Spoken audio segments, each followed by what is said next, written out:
Halo Sobat Panjudil. Nah, hari ini Panjudil lagi ada di TVRI Bali.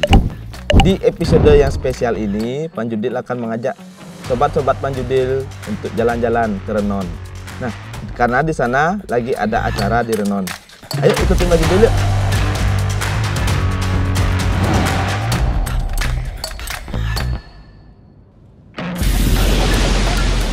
Oke, Sobat Panjudil. Nah, Panjudil sudah ada di lapangan Renon nih. Sekarang Panjudil mau cari-cari nih orang-orang yang bakal Panjudil tanya tentang pemilu. Ayo ikut Panjudil yuk.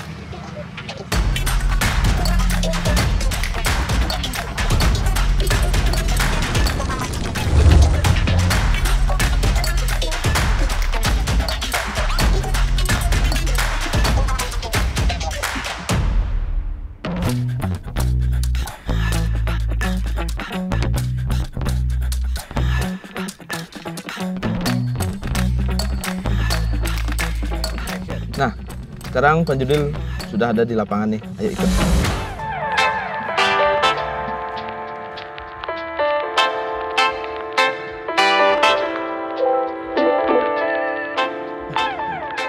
Halo Bli, bisa minta waktunya sebentar Pak? Nah, Panjudil mau nanya nih tentang pemilu. Bli sudah tahu debat kemarin enggak? Dapat nonton enggak kemarin?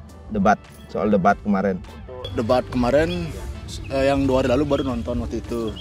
Yang dari debatnya si Ganjar nonton. Cuma yang kalau benar-benar debat banget nggak begitu full nontonnya lah.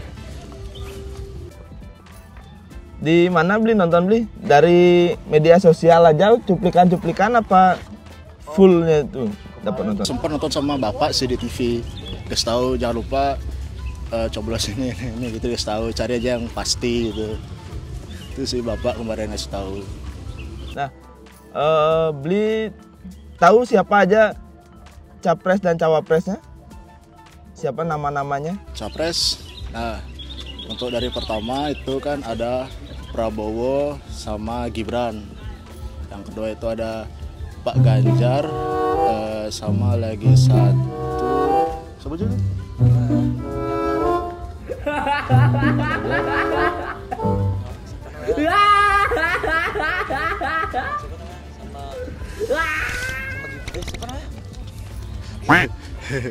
Ada.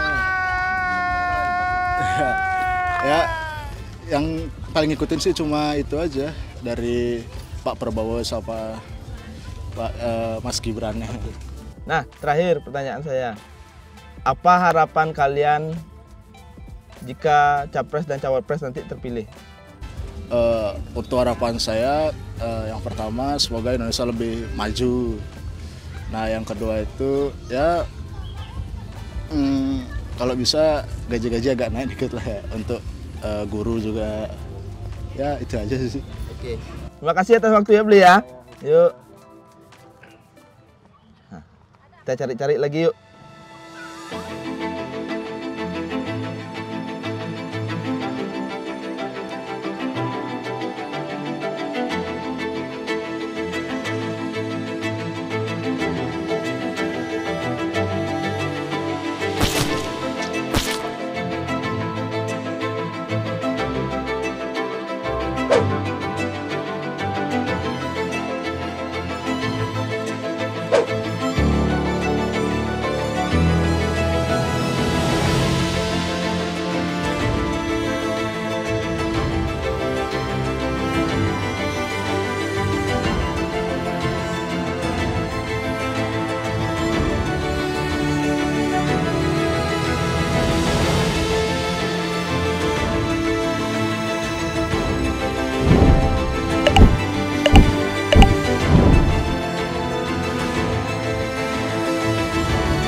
Permisi Pak. Bisa minta waktu sebentar Pak? Mau nanya-nanya nih soal pemilu. Ini Pak. Bapak dengan siapa namanya Pak? Saya Wahyu Pak. Pak Wahyu. Pak Wahyu, saya mau nanya nih dikit tentang pemilu. Bisa minta tolong disebutkan nggak nama-nama capres dan cawapres yang Bapak tahu? Setahu aja ya Pak ya. Sampai itu Pak, Ganjar Pranowo, terus Gibran, Mahfud MD, terus Anies, satu lagi siapa ya? Lupa. Oke, nah pertanyaan selanjutnya nih, Bapak udah nonton debat? Belum sih Pak, karena memang nggak sempat nonton TV. Oh gitu. Yang terakhir dah, apa harapan Bapak nanti kalau ada capres dan cawapres nanti yang terpilih? Ya, yang mudah-mudahan bisa membawa yang terbaik bagi Indonesia, yang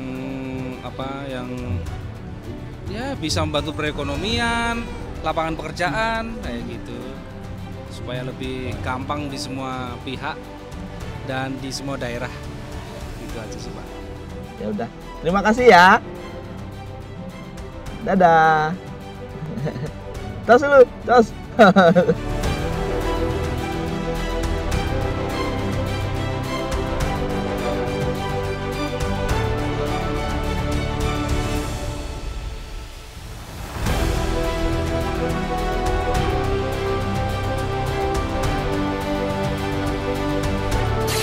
Om John, mau nanya sedikit nih. Ini acara apa sih Om John?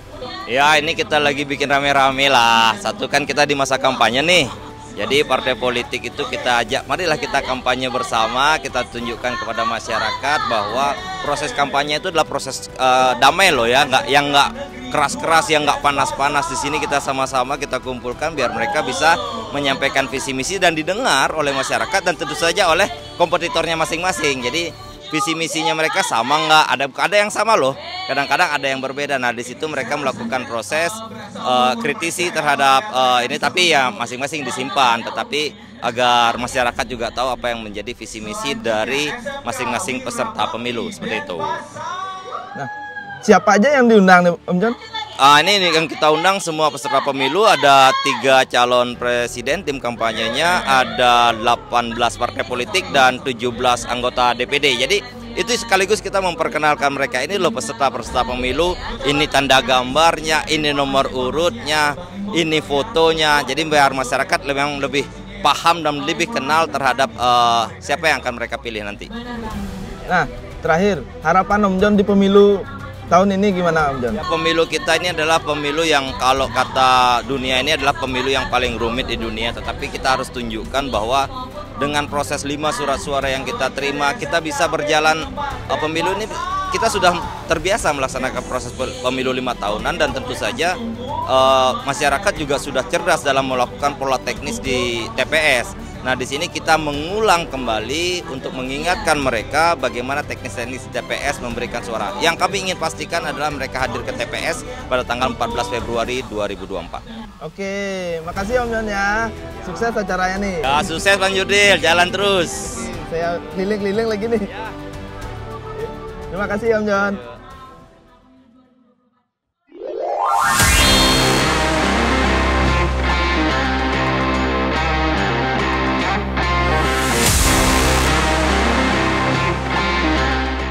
Pak, dengan siapa Pak namanya Pak?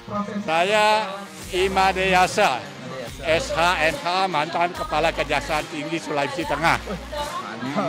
Pak, Koordinator penuntutan di pidana khusus Kejaksaan Agung. Ya, di Badiklat sebagai Widya Suara. Saya ingin komentar sedikit mengenai debat-debat ya. Dalam situasi yang milenial ini ya, saya sangat tertarik ya, sangat simpati dengan apa yang disampaikan oleh pasangan Wakil Presiden nomor 2 si Gibran. Ternyata beliau itu tamatan dari Kuala Lumpur juga di Sydney, sehingga paparan masalah ekonomi itu sangat brilian. Kemudian nomor 1 yaitu mengenai Wapres, calon Wapres Amin, mereka mengutarakan dari segi penegakan hukum. Memang itu harus. Negara itu ya pasal 1 ayat 2 Undang-Undang 45 memang negara hukum. Harus kita tegakkan. Harus diadakan kepastian hukum. Kemudian Pak Prabowo juga dengan tegas dan sportif berani akan melanjutkan pembangunan yang telah berlanjut ini. Kemudian Capres nomor 3, Ganjar juga begitu. Masih tetap melanjutkan sehingga Indonesia emas akan tercapai di kemudian hari tahun 2045 itu ya. Terus harapan saya ke depan cari pemimpin yang berani ya, yang konsekuen, yang actionnya sesuai dengan janjinya. Jangan hanya janji-janji aja, misalnya mendirikan 40 kota sejenis Jakarta, ya, setingkat Jakarta, tapi actionnya tidak ada. Ya. Yang penting apa yang bicarakan hanya sekadar wacana, tapi yang penting actionnya. Itu harapan dari masyarakat kita dan kita semua bangsa Indonesia untuk menjadi Indonesia yang berkelanjutan.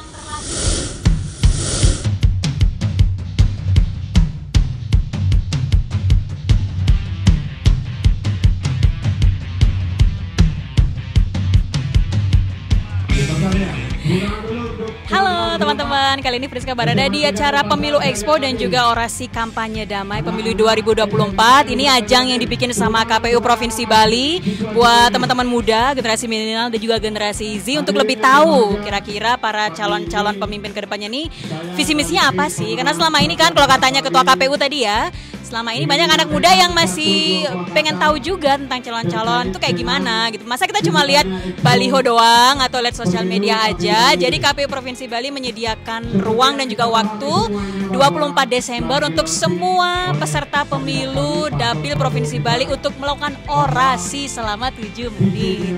Kita berdua sih excited banget ya.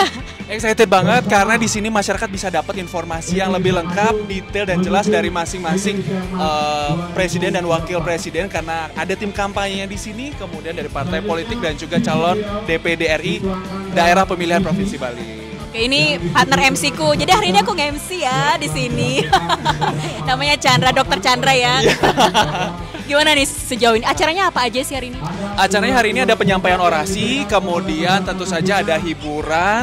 Nah, yang paling ditunggu tuh sebenarnya orasi, karena kita mungkin belum tahu ya kalau di baliho-baliho itu karena nggak bisa berbicara, jadi nggak tahu nih visi misinya seperti apa. Di sini kita lihat nih profil dari calonnya, tim kampanyenya, dan partai politiknya apa sih yang mereka ingin bawa perubahan ke daerah Bali. Kan kita tinggal di Bali kan.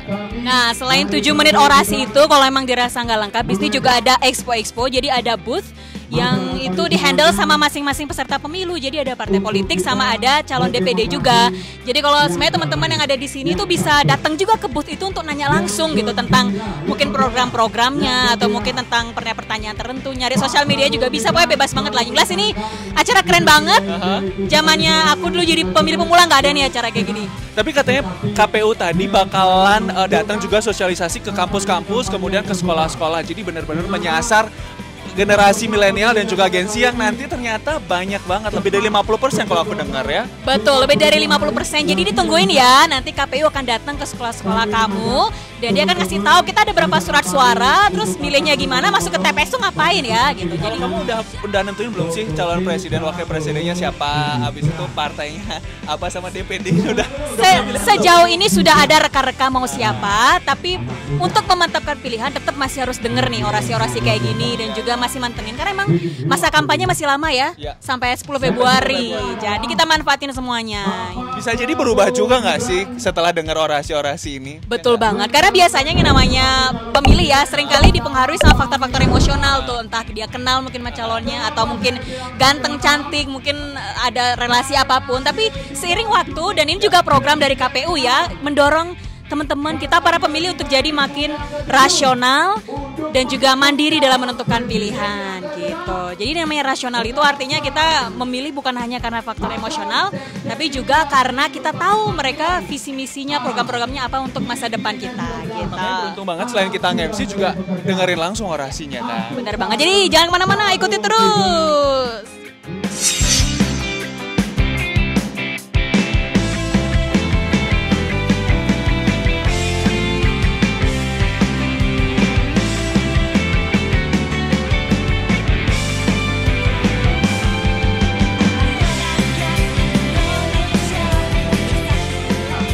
sekarang Panjudil mau nanya-nanya nih sama pengisi acara musik di acara tadi. Yuk. Halo. Boleh minta waktunya sebentar nggak? Boleh. Dengan siapa? Dengan Astrid. Om, dengan siapa Om? Pak, siapa namanya Pak? Saya Sabia. Bisa minta dipegang? Nah, saya mau nanya nih, ini acara apa sih sebenarnya?